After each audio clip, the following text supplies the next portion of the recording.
Dear students, अभी तक हम लोगों ने पढ़ लिया है कि ट्रिग्नोमेट्री एंगल्स कैसे काम करते हैं, ट्रिग्नोमेट्रिक आइडेंटिटीज़ कैसे अप्लाई की जाती है।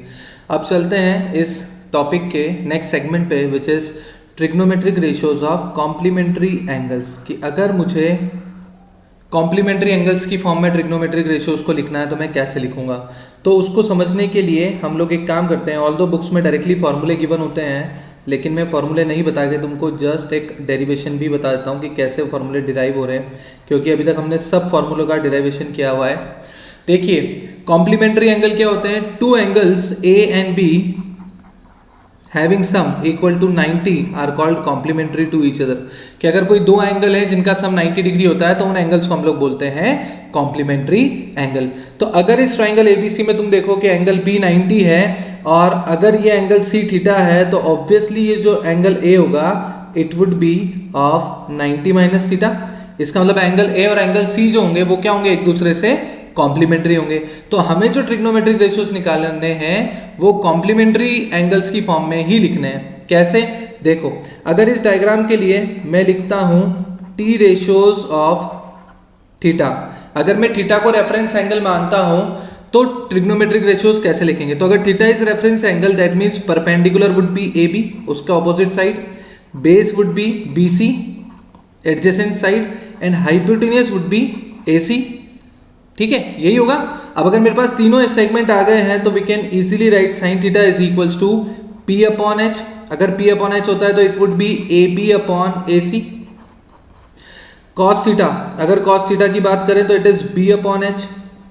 बी की लेंथ कितनी है? B C. एच की लेंथ कितनी है? ए सी, तो B C upon A C. Tan theta is equal to P upon B. P की लेंथ कितना है? A B. बी की लेंथ कितना है? बी सी, तो it is A B upon B सी।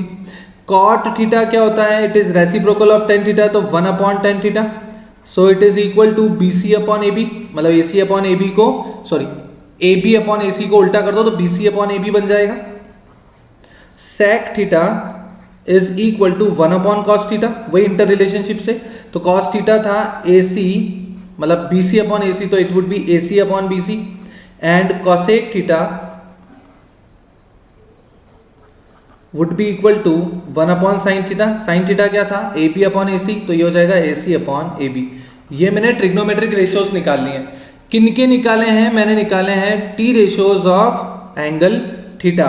कि अगर मैं थीटा को रेफरेंस एंगल मानता हूं तो फिर मेरे पास टी रेशियोज कैसे निकलेंगे।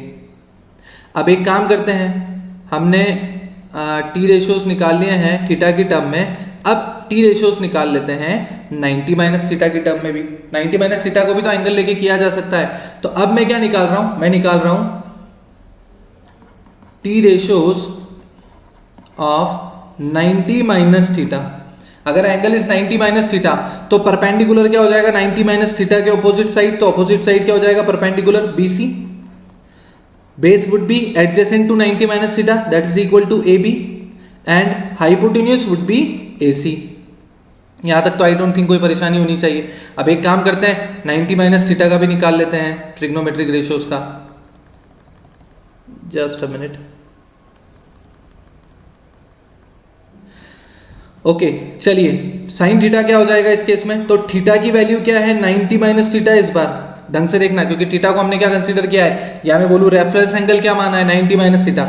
तो अगर मैं 90 माइनस थीटा के लिए साइन निकाल रहा हूं तो it would be perpendicular hypotenuse, और परपेंडिकुलर अपॉन हाइपोटेन्यूज क्या हो जाएगा? B C upon A C. Cos 90 minus theta, क्योंकि angle is 90 minus theta, is equal to base upon hypotenuse. Base is A B, hypotenuse is A C. Tan 90 minus theta is equal to perpendicular upon base, perpendicular is B C, base is A C, sorry, base is A B. तो ये आ गया अपने पास sign, cos and ten. अब बाकी के तीन कैसे आ जाएंगे? रेसिप्रोकेट होके आ जाएंगे। तो it would be one upon tan 90 minus theta, और one upon tan 90 minus theta मतलब क्या हो जाएगा? टेन वाले को उल्टा लिख दो तो A B upon B C. फिर नेक्स्ट क्या हो जाएगा? सेक 90 माइनस थीटा, वो क्या हो जाएगा? कॉस को उल्टा लिख दो, तो अब डायरेक्टली लिख रहा हूं मैं ए सी अपॉन ए बी। और उसका अगला क्या हो जाएगा? कॉसेक 90 माइनस थीटा, मतलब साइन को उल्टा लिख दो, तो लिख दिया साइन को उल्टा। यहां तक मेरे हिसाब से आप लोगों को समझ में आ गया होगा, जहां तक हम लोगों ने क्या देखा कि कैसे हम टी रेशियोज निकालते हैं थीटा के और 90 माइनस थीटा के। अब हमें जो निकालना था ना, वो निकालना था इनमें रिलेशन। तो एक काम करते हैं, इंक चेंज करके रिलेशन देखने की कोशिश करते हैं। सी, मेरे को इस पूरे कॉन्सेप्ट में ए बी अपॉन ए सी दिख रहा है यहां पर, और वही ए बी अपॉन ए सी मुझे राइट में भी दिख रहा है यहां पर। तो जब दोनों का देखो, ट्राइंगल तो वो का वही है, A B C he triangle है। तो अगर मैं इस ट्राइंगल में ए बी अपॉन ए सी को कंपेयर करूं दोनों तरफ से, तो तुम देखो कि एक इक्वेशन का LHS, मतलब इन दोनों इक्वेशन के RHS सेम है।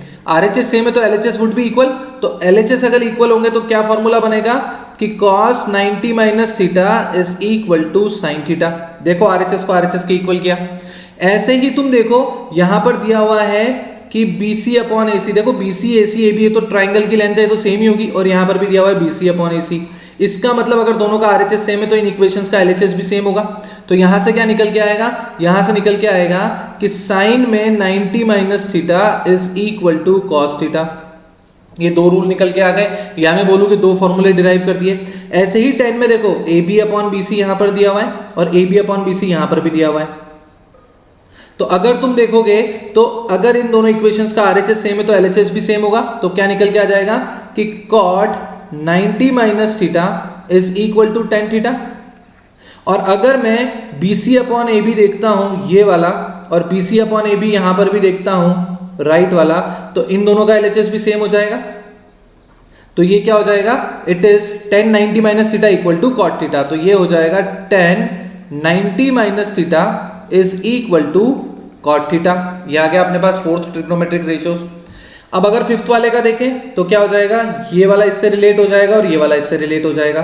अब देख लो इनके RHS सेम है, तो क्या लिखेंगे हम अगला कि sec 90 minus theta would be cosec theta and cosec 90 minus theta would be sec theta.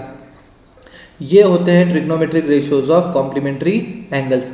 आपको डायरेक्टली बुक में फॉर्मूले लिखे जाते हैं, तो आप चाहें तो फॉर्मूले भी याद कर लें, ये कभी डिराइव करने के लिए नहीं आते हैं। मैंने तो जस्ट सेक ऑफ कंप्लीशन इसको भी डिराइव करके बता दिया कि कैसे ये फॉर्मूले निकल के आते हैं, क्योंकि ऊपर भी मैंने सारे फॉर्मूले डिराइव करके ही बताए तुम लोगों को। तो ये वाला भी मैंने फिर तुमको डिराइव करके बता दिया कि एक ट्राइंगल लो, उस ट्राइंगल में एक एंगल 90 तो हो गए से अपने पास, क्योंकि ट्रिग्नोमेट्री पढ़ रहे हैं। अब क्या करा, एक एंगल थीटा मान लो। अगर एक एंगल थीटा है तो next would be 90 minus theta.